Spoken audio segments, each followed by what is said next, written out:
Parlament minulý týždeň schválil dlho očakávaný konsolidačný balíček a takisto aj daň z finančných transakcií. Vzhľadom na stav verejných financií všetci chápeme, že konsolidácia je nevyhnutnosťou. Pre nás ako odbory ale rozhodujúce aj to, akými opatreniami sa má dlh štátu znižovať.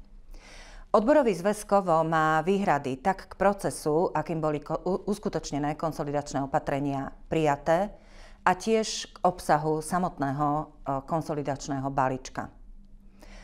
Konsolidačné opatrenia boli totiž pripravené bez akejkoľvek verejnej diskusie, bez spolupráce so sociálnymi partnermi a tiež bez riadneho legislatívneho procesu. To spôsobilo aj zmätok, keď sa konsolidačné opatrenia zo dňa na deň menili aj na základe požiadaviek koaličných partnerov a niektorých ďalších záujmových skupín. O tom svedčí aj fakt, že niektoré opatrenia v skutočnosti nie sú konsolidačné, ale naopak budú zvyšovať výdavky štátneho rozpočtu.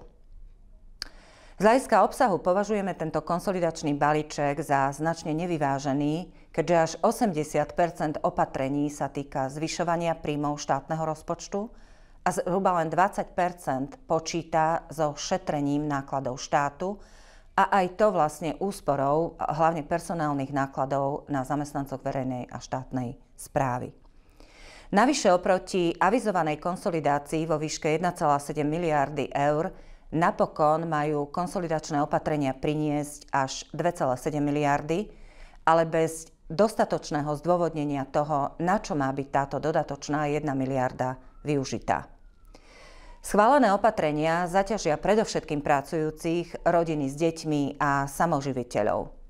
Predovšetkým zvýšenú DPH na 23% a zníženie daňového bonusu a jeho úplné zrušenie pre deti nad 18 rokov považujeme za nesociálne opatrenia. Zamestnávatelia sa ani netajia tým, že zvýšené náklady premietnú do cien. Niektoré odhady hovoria o tom, že životné náklady priemernej rodiny sa zvýšia o 270 eur ročne, iné dokonca hovoria až o 1000 eurách ročne. Podľa ekonómov spôsobia konsolidačné opatrenia zvýšenie inflácie odhadom až nad 5%, spomalenie ekonomického rastu aj znížením domácej spotreby a pravdepodobne spôsobia opäť aj pokles reálnych miest zamestnancov a zníženie ich životnej úrovne. Odbory nesúhlasia s tým, aby celú ťarchu konsolidácie napokon na svojich pleciach niesli pracujúci.